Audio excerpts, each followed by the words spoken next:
इस वक्त एनसीपी शरद पवार गुट के विधायक जितेंद्र रावत हमारे साथ है। सर, एबीपी न्यूज में स्वागत है आपका।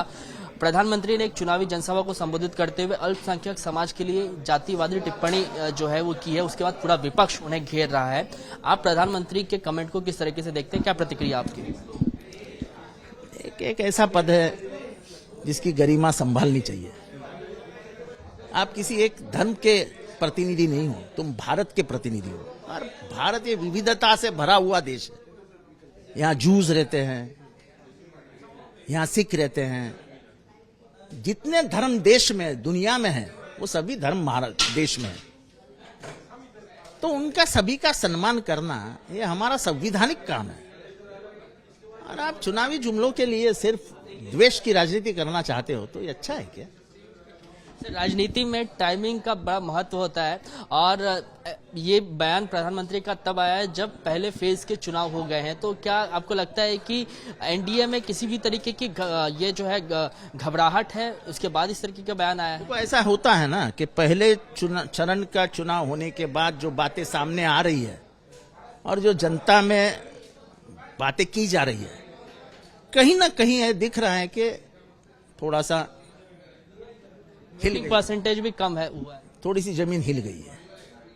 एनसीपी अजित पवार गुट ने आज अपना घोषणा पत्र जारी किया है। मुख्य तौर पे कई बातें कही गई हैं। सबसे अहम बात जो कही गई है वो ये कि पहले मुख्यमंत्री जो महाराष्ट्र के हैं यशवंत राव चौहान, उनके लिए भारत रत्न की मांग की गई है। मैं उनका अभिनंदन करूंगा कि अच्छा हुआ उन्होंने मांग की।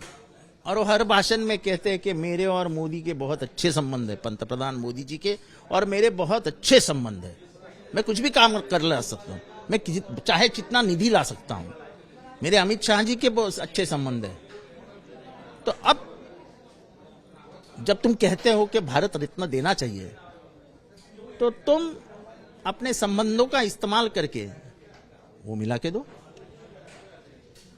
सर, आपने प्रधानमंत्री का जिक्र करते हुए मुख्यमंत्री का भी जिक्र किया अजित पवार का, और ये कहा कि वो मंत्रियों के लिए किस तरीके से जातिवाचक टिप्पणी का इस्तेमाल करें। जातिवाचक नहीं, मैंने ऐसा कभी भी नहीं कहा कि जातिवाचक टिप्पणी करते थे।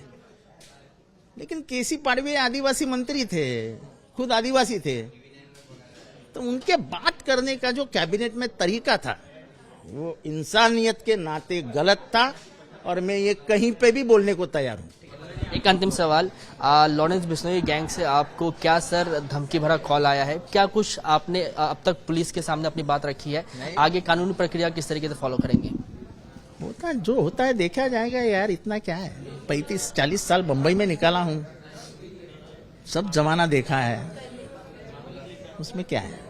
पुलिस के पास फॉर्मल कंप्लेंट दी गई आपकी तरफ से? अभी करेंगे, देखेंगे, अभी जल्दबाजी क्या है उसमें।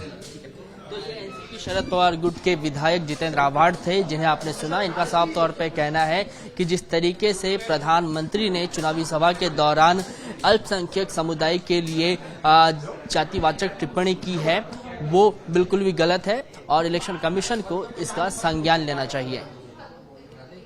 कैमरामैन योगेंद्र के साथ कृष्णा ठाकुर, एबीपी न्यूज, मुंबई।